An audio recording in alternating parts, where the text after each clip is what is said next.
we're going to go into how we begin to protect the spine, all right?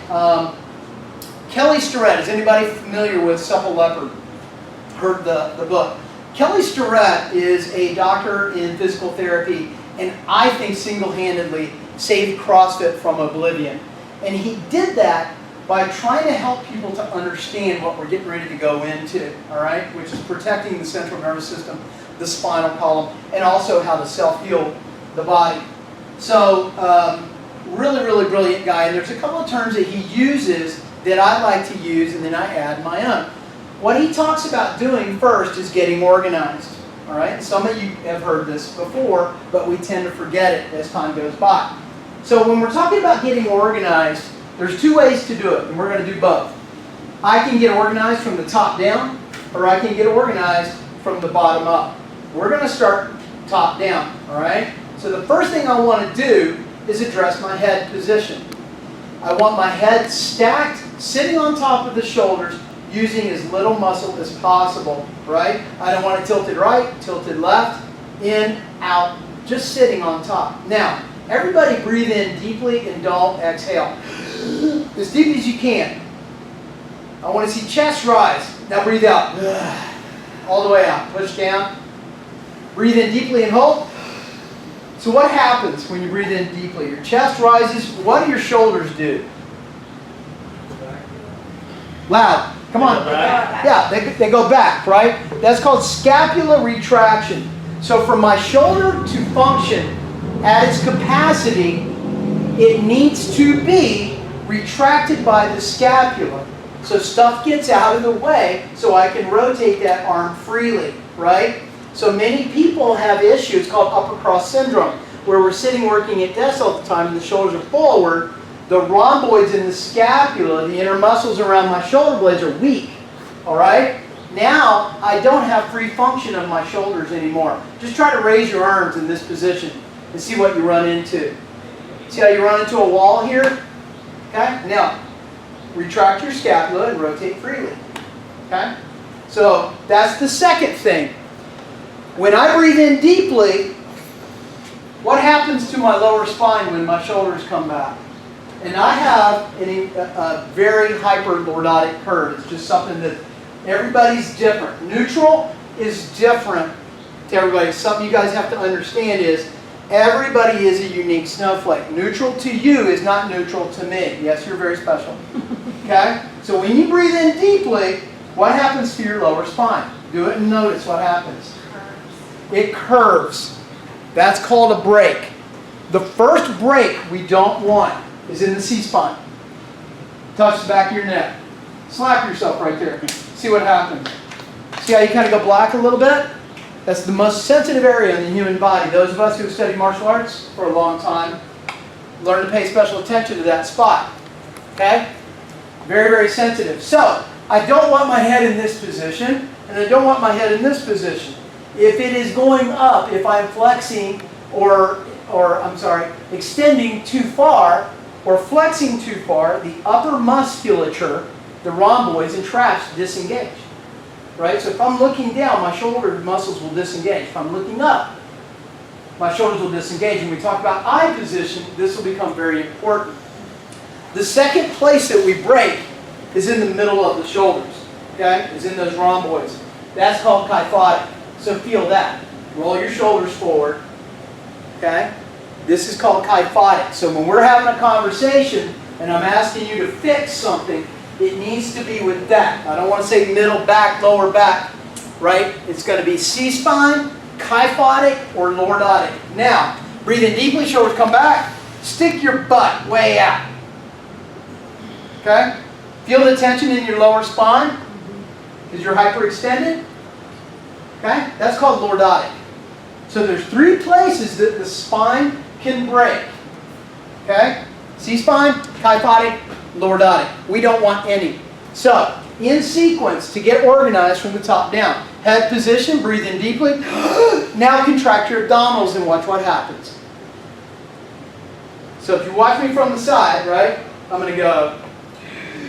Head position is neutral, shoulders are back. But watch what happens when I engage my abdominals. What just happened to my spine? My shoulder is above the hip, is above the knee, is above the ankle. I'm in a straight, fixed line. Okay? So when I say get organized, this is what I'm talking about. Before you do anything, if I bend over to pick up a sock in the morning, guess what I do? I don't pick up anything, because guess what? If you don't practice this over and over and over again, you will forget when it's most important. Okay? So on your own, top down. Look in the mirror, head position. Exaggerate the shoulders coming back. Big deep breath. You're going to want to do this when we're squatting. And then tight abdominals. Push the rib cage, especially the floating ribs, down into the pelvis and contract your abs as tight as possible. And then see if you can breathe. It's a little bit hard, and this is where people run into some trouble. Like, how do you breathe and hold that contraction? You will learn how to do it. It just takes a little bit of practice. Okay? Just do it a couple of times. Head position, shoulders are back, tight abdominals, squeeze your glutes. You'll feel your quads pop in there, and then screw your feet into the floor, creating torque on the glutes. Can everybody get that sensation? I feel like my knees are going out. Is that the... They are going out. That's correct. Yes. Absolutely. Now, so that's top down. Now go bottom up. Torque your feet, screw them into the floor. What happens to the quads? Feel them pop out and the knees open, the hips open. Squeeze your glutes, tight abs, shoulders are back, head position. So practice. Top down, and then bottom up.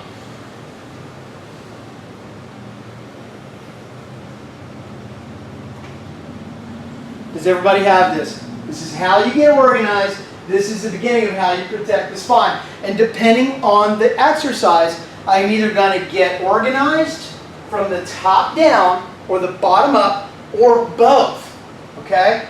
But this is the process. The next thing we're going to do is go into a hip hinge. This is the beginning of our squat. This is your Romanian deadlift. This is the bent row. Okay?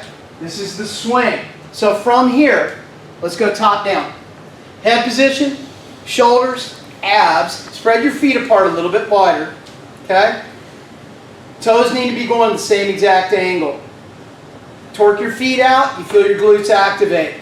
Now, take your arms and just cross them. All right? Now, drive your hip and only your hip back towards the wall behind you, and only go down until you feel this massive tightness in the proximal end of the hamstring. You're not flexing at the knees. Okay? So the squat is triple flexion. I'm activating hip, knee, and ankle. Flexion to extension, just like I am jumping, walking, running. Okay? The hip hinge, I'm really only activating two. I am not firing at the ankle. I'm firing at the hip and at the knee. Drive your hip back. Don't go into a squat yet. Don't go into a squat yet. Just the hip. Okay, now let's talk about eye position. All right? So everybody says look up, look down. Eye position is going to be relative to the exercise you're doing. In some exercises, such as the Romanian deadlift and swing that we're getting ready to do, the eyes will move as my spine moves, because why? What was our first thing on the checklist? It breaks your neck. Protect the spine. Head position. So if my spine, if my chest moves horizontal to the floor, should my head stay up? It should follow. So thus, the whole comprehensive generality of saying look up or look down, completely wrong. Sometimes my eyes are traveling given a repetition like you're getting ready to experience. Sometimes they're fixed up or sometimes they're fixed down. And where you're looking is also dependent on the exercise and also your body. I have, believe it or not, as short as I am, I have a long torso and a femur this big. Okay? My eye position is going to be different than somebody with a torso a foot long and a femur a foot long. He may be able to hold a horizontal or a vertical back position at the bottom of a squat looking straight ahead, where I have to look more down. Does that make sense? Okay? So the hip hinge is the very first part of your squat. It is the integral part of almost every single lift that you're going to do. Okay? So just practice that piece. So as you sit back into your hip hinge, your spine is moving towards the floor. Chest is moving towards the floor. Practice staying with your head in a neutral position. Driving your hip back behind you, and then the hip comes forward. The more I can feel my hip driving back and forward again, bend at the top of the knee, bend at the top of the knee. Your knees are not going to go forward. They stay in place. Your shin is vertical. Only the hip comes back. Feel? So we're trying to target this little spot, guys, that I'm touching. This is the proximal end of your hamstring. Feel it? Get a little more out of it. A little more, a little more, a little more. See how you're breaking? Yeah. So get in that habit, guys. If you're at the bottom of your hip hinge and you're still looking up at the mirror, you're breaking in the C-spine. Find that spot. Find that spot. See how your knees start to go forward immediately? So the first thing that moves and the only thing that moves is your hip. The knee is not doing anything. So remember, we are regressing. We are breaking up the squat into its components. This is the first component.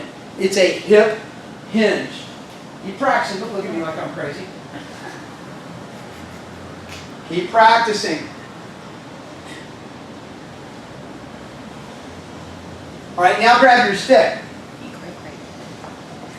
Grab your stick, spread out again. Give yourself a little bit of space. Okay? So there's two movements that are accessory exercises that absolutely must be included into your program. If you're going to use a barbell, you have to do these. One is a Romanian deadlift, the other is a bent row. Okay?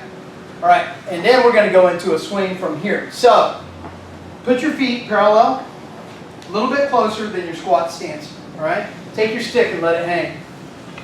Get organized. Okay? And I'll know you're organized when you're looking up. Now, we're going to start this movement at the hip, and the stick is going to slide straight down my legs, and I'm going to move all the way over, horizontal to the floor, and then drive my hip right back into the stick again. The stick is not drifting away. The weight is going to be on your heels, not your toes. This is a Romanian deadlift. Practice. And then we'll go to the bar. Don't bend so much, bro. So more hip. Get that hip way back. Look down. So now your eyes are going to start climbing up and down. And then drive your hip all the way in. So remember, guys, it's not done until you bring that hip to full extension. You are flexing at the hip, and it's not done until you come to full extension. See how much pressure you're putting on that? So more hip. More hip. Bring your feet a little closer, Michael. Why do you have to bring it to full extension? Why? Yeah. Well, because, that's a good question. Because if we only train to here, guess what I end up doing? Now I've got the tightest psoas in the world. There's so many people I've seen, deadlifters, that can't lock out the weight. Because guess what? They train to here. How many people walk around like this? How many athletic activity happens like this? Only in Sanford and Son does this work well. Okay? We are humans. We walk in full extension and flexion. Everything is triple flexion. Movement is triple flexion, triple extension. If you eliminate parts of that, you eliminate the movement. Keep going. Is there a correct way of holding the bar? So when we're deadlifting, you can do a double overhand or over-under. If you're doing over-under, either is fine. If you're doing over-under, dominant hand is over, and then non-dominant hand is under. So it's this. Okay? Or double over. Okay. When we're talking about general grip strength, fitness, overall, double over is probably the best way to go. As we're getting more specific into deadlifting, I really recommend going over under. Okay? Just keep practicing that, and then we're going to go to the bar.